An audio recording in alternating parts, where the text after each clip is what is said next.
नमस्कार मित्रों, Indian public school Laxmangarh के यूट्यूब चैनल में आप सभी का पुनः स्वागत है। आज हम क्लास 10th के टॉपिकों के बारे में डिस्कस करेंगे। प्रेजेंट टेंस कंप्लीट होने के बाद आज हम बात करेंगे पास्ट इंडेफिनिट टेंस की। तो मित्रों, जैसा आप जानते हो कि पास्ट टेंस का प्रयोग कहाँ होता है? जब कोई कार्य पूर्ण हो चुका होता है। जब कोई कार्य पूर्ण हो चुका होता है तो हम पास्ट टेंस का प्रयोग करते हैं, यानी कार्य समाप्त हो गया होता है तो पास्ट टेंस का हम प्रयोग करते हैं। अब पास्ट टेंस का प्रयोग करते हैं तो सबसे पहले हम पढ़ते हैं कि past indefinite tense. Past indefinite tense जिस प्रकार से हमने प्रेजेंट का इंडेफिनिट टेंस पढ़ा था, प्रेजेंट का इंडेफिनिट टेंस पढ़ा था, फर्स्ट टाइप में उसके पढ़ा था आपने कि ता है, ती है, ते हैं। सेकेंड टाइप में पढ़ा था आपने क्रिया नहीं हो। थर्ड टाइप में आपने पढ़ा था कि अधिकार का भाव रखे। किस प्रकार 5-6 प्रकार के आपने पढ़े थे।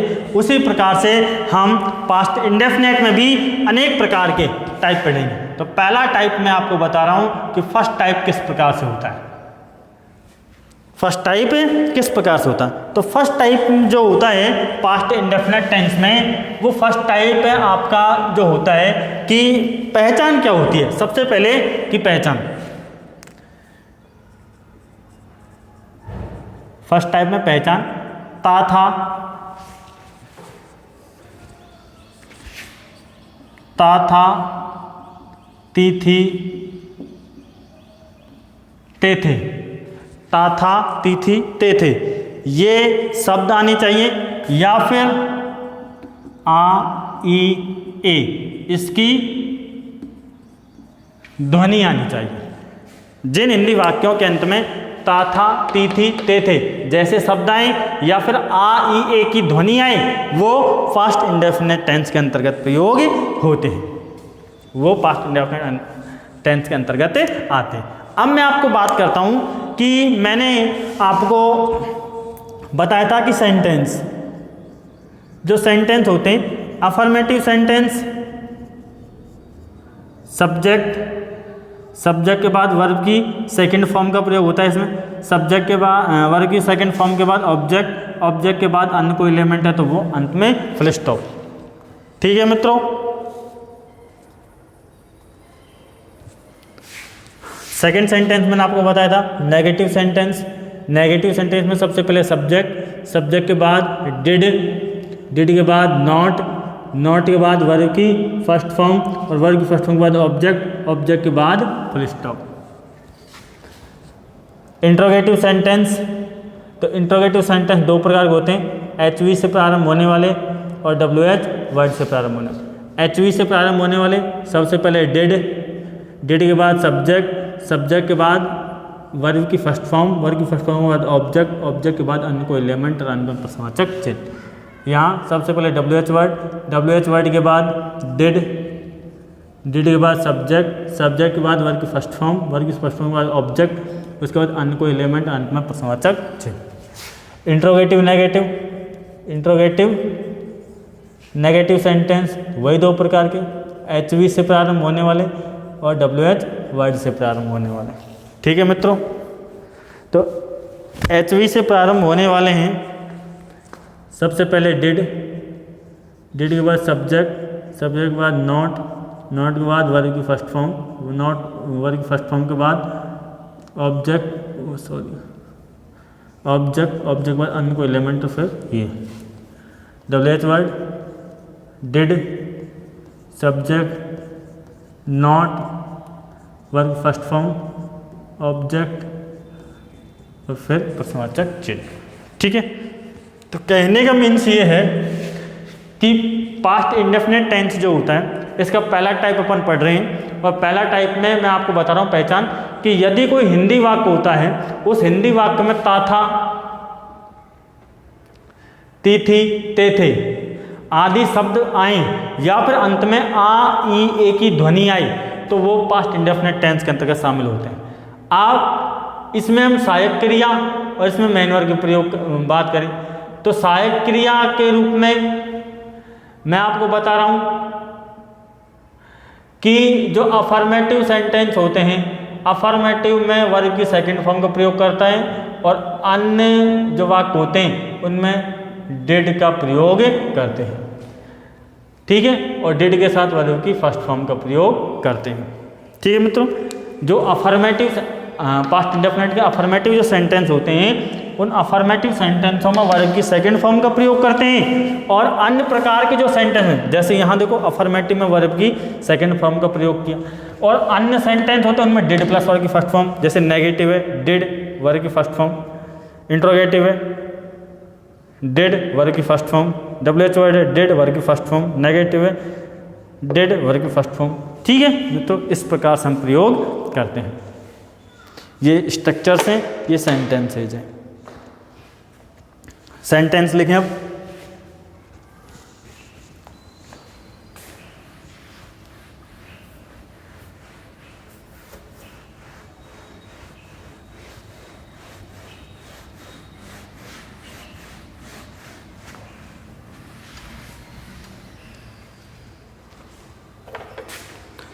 सेंटेंस पहला है आपका,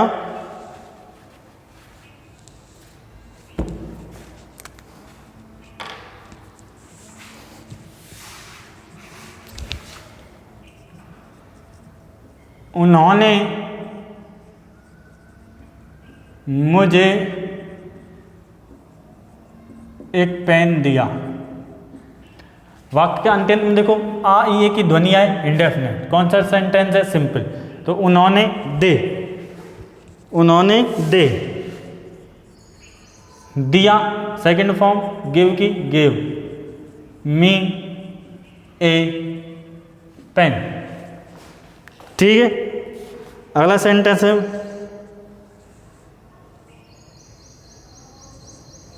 मुझे कल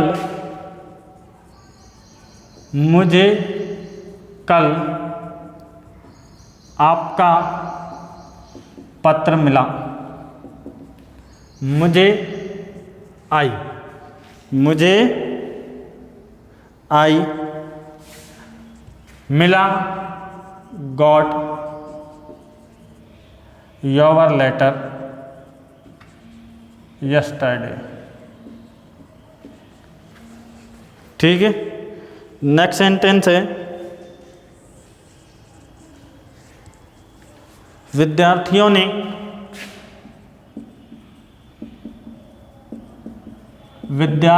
ने मंच पर एक मधुर गीत नहीं गाया। सेंटेंस है गाया, आ ई ए पास्ट इंडेफिनिट। तो विद्यार्थियों ने, स्टूडेंट्स, नहीं गाया नेगेटिव सेंटेंस है। डिड नॉट सिंग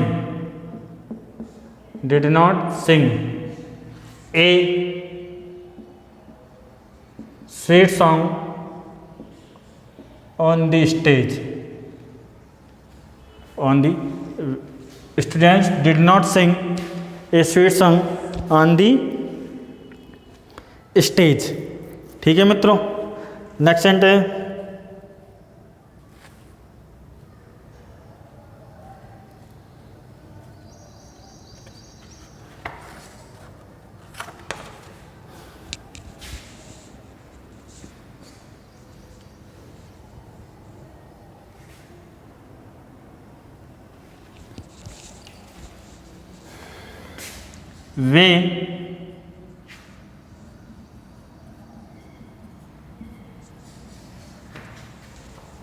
वे एक पत्र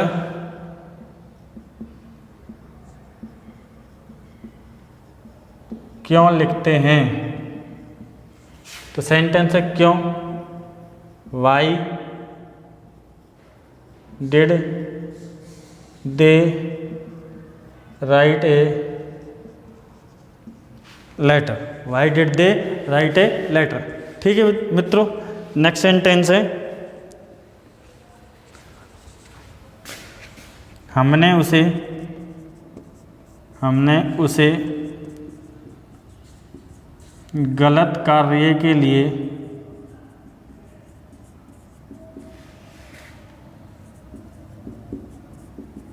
क्यों नहीं डांटा। ठीक है,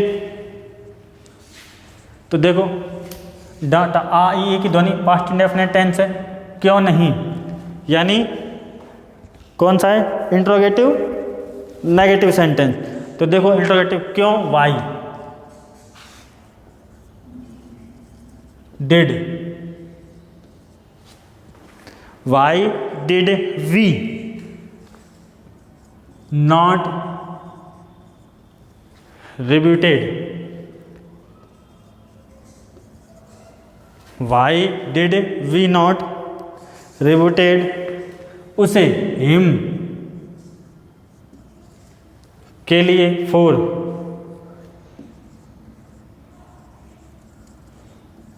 wrong work, for wrong work, task या वर्क। ठीक है मित्रों, इस प्रकार से हम पास्ट इंडेफिनिट टेंस के उदाहरणों के बारे में बात करते हैं। अब हम बात करते हैं नेक्स्ट चीज की।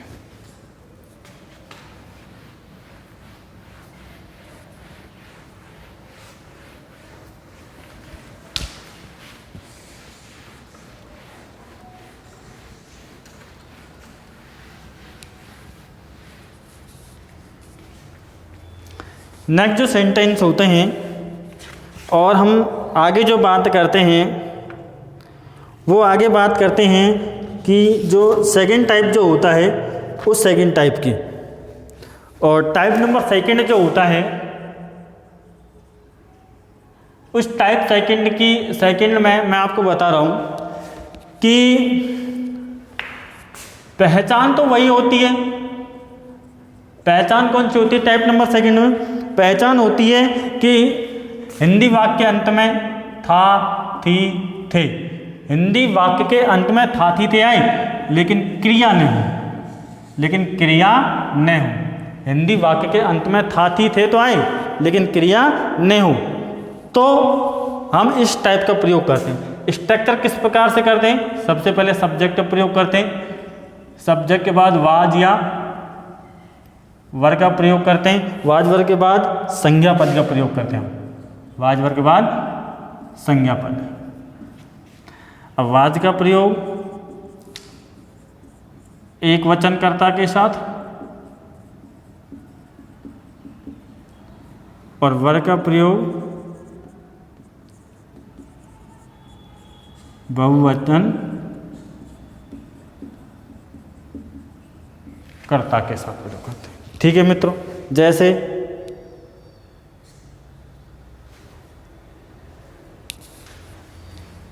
एग्जाम्पल है, वह एक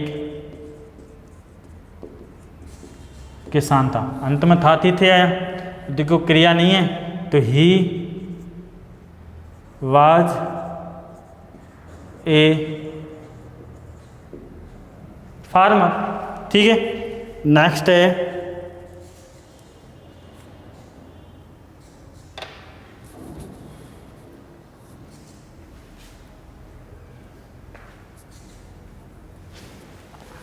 वह एक होशियार विद्यार्थी थी। अब देखो था, थी, थे पास्ट इंडेफिनिट लेकिन वो नहीं है। She was a intelligent student, she was a intelligent student. ठीक है मित्रों, आगे है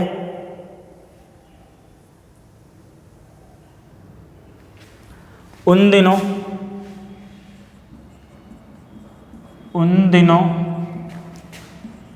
राजस्थान में जलवायु गर्म थी, राजस्थान में जलवायु गर्म थी। उन दिनों राजस्थान में जलवायु गर्म थी। The climate was hot in Rajasthan in those days. In those days, उन दिनों राजस्थान में जलवायु गर्म थी।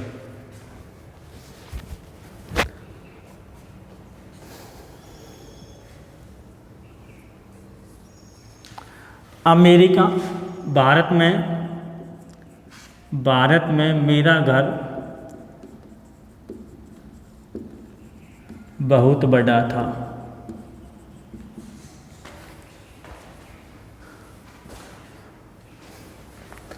देखो, my house was very big in India. My house was very big in India. ठीक है मित्रों, तो इस प्रकार से आपका सेकंड टाइप है कि हिंदी वाक्य कोई उस हिंदी वाक्य के अंत में था, थी, थे ये शब्द आए, लेकिन उस वाक्य में क्रिया न हो तो उसकी इंग्लिश बनाई जाती है। सबसे पहले सब्जेक्ट लगाते हैं, सब्जेक्ट के बाद वाज या वर का प्रयोग करते हैं और वाज वर के बाद संज्ञा पद का प्रयोग करते हैं। अब वाज का प्रयोग एक वचनकर्ता के साथ करते हैं और वर का प्रयोग बहुवचनकर्ता के साथ करते हैं। ये कुछ एग्जाम्पल्स थे, ये एग्जाम्पल्स मैंने आपके लिए शो कर दी। ठीक है मित्रों, तो पास्ट इंडेफिनिट का सेकंड टाइप आज यहीं तक। नेक्स्ट टाइपों के बाद अपन नेक्स्ट डे करेंगे। ठीक है, धन्यवाद।